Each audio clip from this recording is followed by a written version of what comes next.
Hi, Goddess of Love here again. Kamusta kayo dyan mga goddess ko? So, another reading tayo today for you all signs, no? So, tignan natin, no?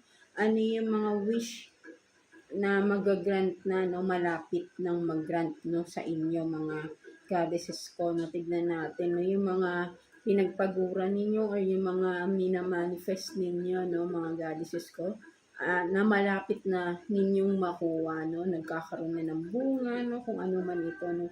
Tignan natin, no? Mga goddesses ko. O, natin, Capricorn. Kamusta kayo dyan, mga Capricorn natin? Let's see, ano yung mga wish granted ninyo that will be granted na, no? Ni universe, mga manifestations ninyo na matagal nyo nang ninanais makamit, no? Mga Capricorn natin. So, let's see. Kuha tayo dito ng 3 cards for you, Capricorn. Let's see. 3 cards for Capricorn, please. For your manifestations, no? Igagrant na ni universe for you, Capricorn. Let's see. 3 cards for Capricorn. Tignan natin.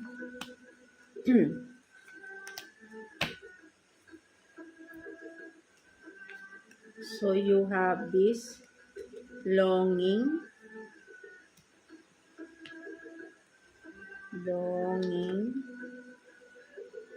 adoration,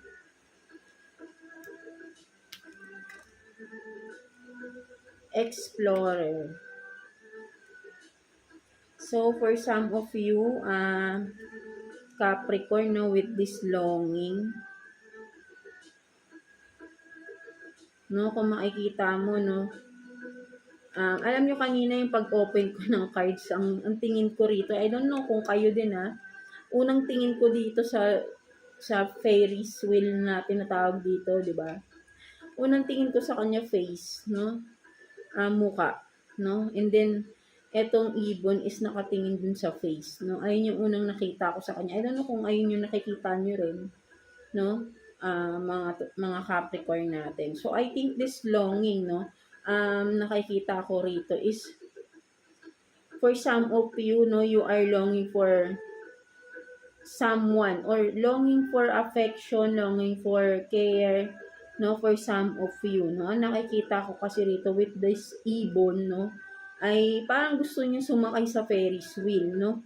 But then, ang nakikita ko kasi rito, parang iniisip niya, bakit ako sasakay if I can fly, 'di ba?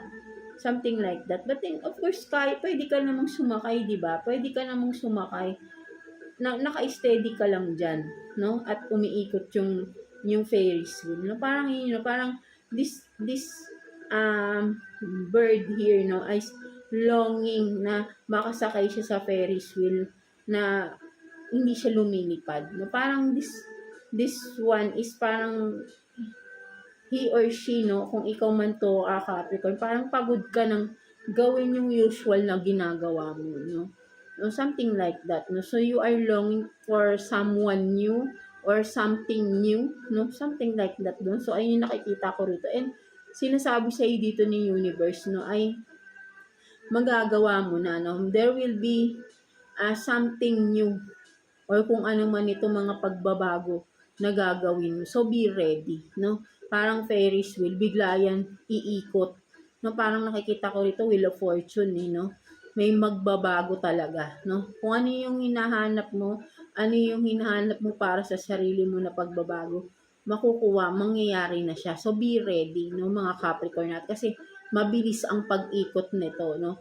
Kaya, kailangan hindi mo ma-miss, no? Kailangan maging aware ka sa paligid mo, sa mga kung ano man to, 'di ba? Para hindi mo ma-miss out tong changes na to. Kasi kapag ka nag-grab mo ito, no, it will be a whole lot of change, no, sa iyong buhay, no, and that is what you want, no, you are longing for these changes in your life, na gusto mo nang may mabagong gagawin ka, may mabago sa sarili mo, no, something like that, no, na matagal mo nang inaasam-asam, no. So, be aware, no, parang gano'n, no, maging alerto ka, no, for something like that, no. Sa inyo nakikita ko rito, Capricorn, no.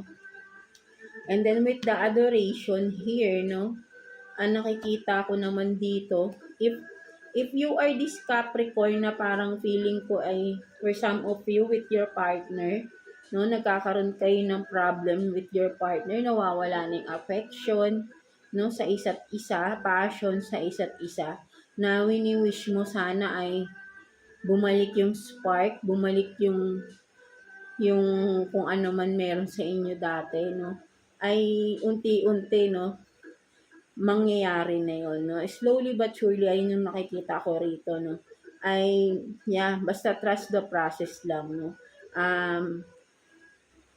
Yeah, ayun yung nakikita ko, no. Unti-unti babalik kung ano yung mga dating ginagawa ninyo ng person mo na ngayon ay parang nawawalan na kayo ng time sa sarili, no. Sa sarili, sa isa't isa, no, something like that, no. Nawawala yung passion, no, but then magkakaroon ulit ng spark, no, sinasabi sa ni universe dito, no. Basta gawin mo lang yung tama, no. Kumbaga, kung ikaw tong Capricorn na parang sabihin natin na minamahal mo din yung sarili mo, no. Hindi lang naman yung person mo dapat mahalin mo, eh. Mahalin mo yung sarili mo. Excuse me. Kung mamahalin mo yung sarili mo, mas magi-improve yung pagmamahal dun sa'yo ng person mo. Kasi makikita niya na mas pinapahalagan mo yung sarili mo. So, papahalagahan ka din niya. Ganun lang yun, di ba? Something like that. So, ayun yung nakikita ko rito. No? Basta gagawin mo yung tama para sa sarili mo. O, diba? Diba, mga Capricorn natin. No? So, let's see. Pagdating naman dito naman sa Explorer, no? Yeah, no? Ang nakikita ko rito, travel. No, for some of you Capricorn, no, parang may mga gusto kang puntahan na lugar at mangyayari na yon, no, for some of you, no. Kung ano man tong mga ano mo na kasi parang adventure to, no, may mga pupuntahan kang lugar na gustong-gusto mo, no, at magagawa mo na yon, no, magagawa mo na siya, mga Capricorn. Sinasabi sa dito ni universe, no, so be ready. Because parang nakikita ko rito with the compass, kailangan hindi ka maliligaw. Kailangan sa tamang daan ka. No, para makuha mo tong mga ginugusto mong puntahan na lugar. No? Huwag kang maliligaw ng landas. No? Kung ano tong tinatahak mo ngayon, mga Capricorn natin, is dire-diretso ka lang. Huwag kang magpapadistract.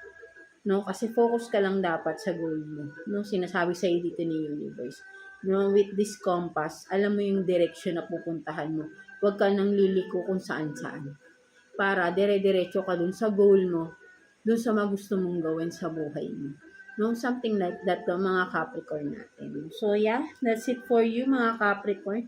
I hope na naka-resonate kayo sa reading ninyo today. So yeah, God bless you all and thank you for watching, Capricorn.